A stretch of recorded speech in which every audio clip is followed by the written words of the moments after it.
Italie, une régularisation qui fâche les migrants. En manque de travailleurs agricoles dans les champs, le gouvernement italien a annoncé une régularisation partielle des sans-papiers. Le décret prévoit d'accorder des permis temporaires de 6 mois dans certaines conditions. Exploités par les mafias du sud de l'Italie, ces migrants africains vivent dans des conditions déplorables et ils estiment que ces permis provisoires ne sont pas suffisants. À quelques kilomètres de Foggia, dans la Pouille, se dresse un bidonville au milieu des champs. Tout le monde appelle cet endroit le ghetto.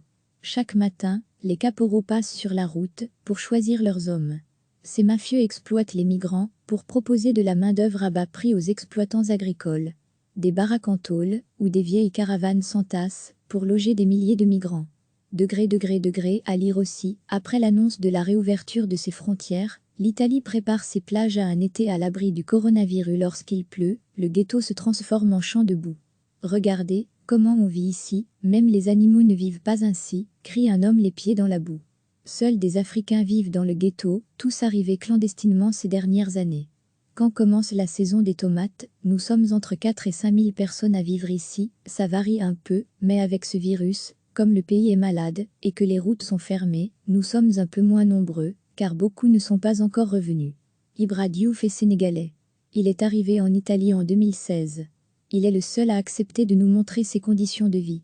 Nous pénétrons dans sa caravane, une forte odeur d'urine se mélange à celle des restes de nourriture.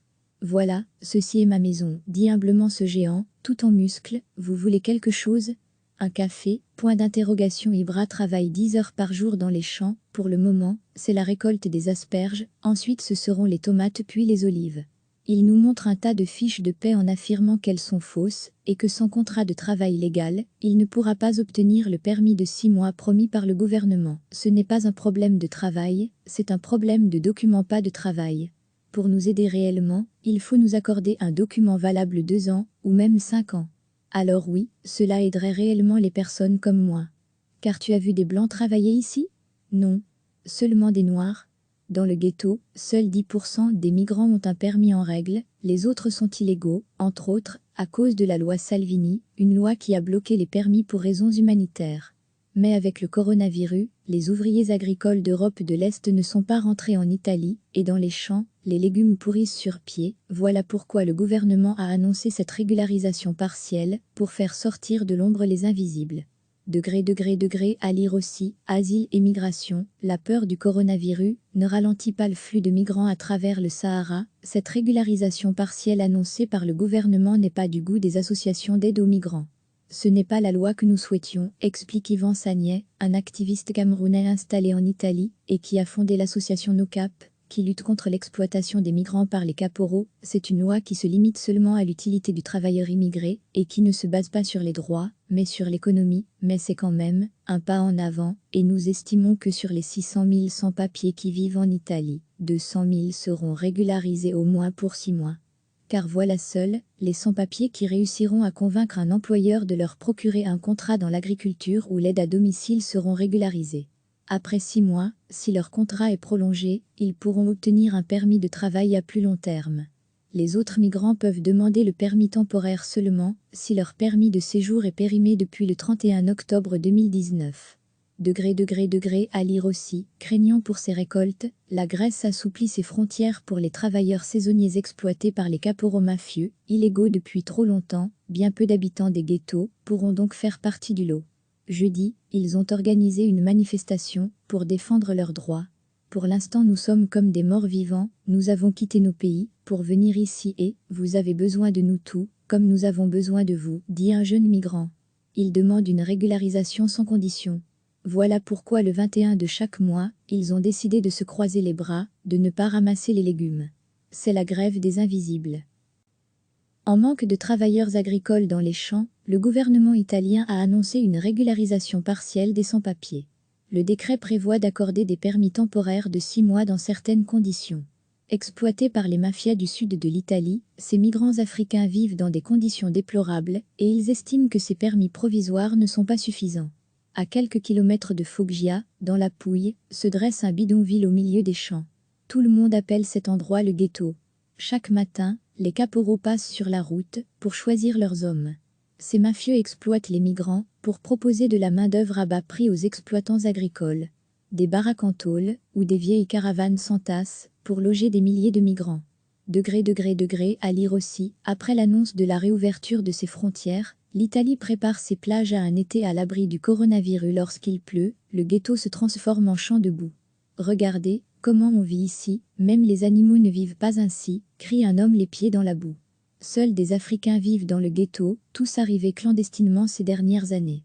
Quand commence la saison des tomates, nous sommes entre 4 et 5 000 personnes à vivre ici, ça varie un peu, mais avec ce virus, comme le pays est malade, et que les routes sont fermées, nous sommes un peu moins nombreux, car beaucoup ne sont pas encore revenus.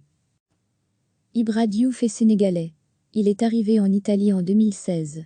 Il est le seul à accepter de nous montrer ses conditions de vie. Nous pénétrons dans sa caravane, une forte odeur d'urine se mélange à celle des restes de nourriture. Voilà, ceci est ma maison, dit humblement ce géant, tout en muscles. Vous voulez quelque chose? Un café? Point d'interrogation. Ibra travaille 10 heures par jour dans les champs. Pour le moment, c'est la récolte des asperges, ensuite ce seront les tomates puis les olives.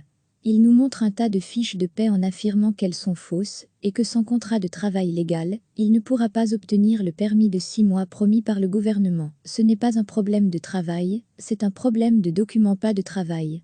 Pour nous aider réellement, il faut nous accorder un document valable 2 ans, ou même 5 ans. Alors oui, cela aiderait réellement les personnes comme moi. Car tu as vu des blancs travailler ici? Non. Seulement des noirs.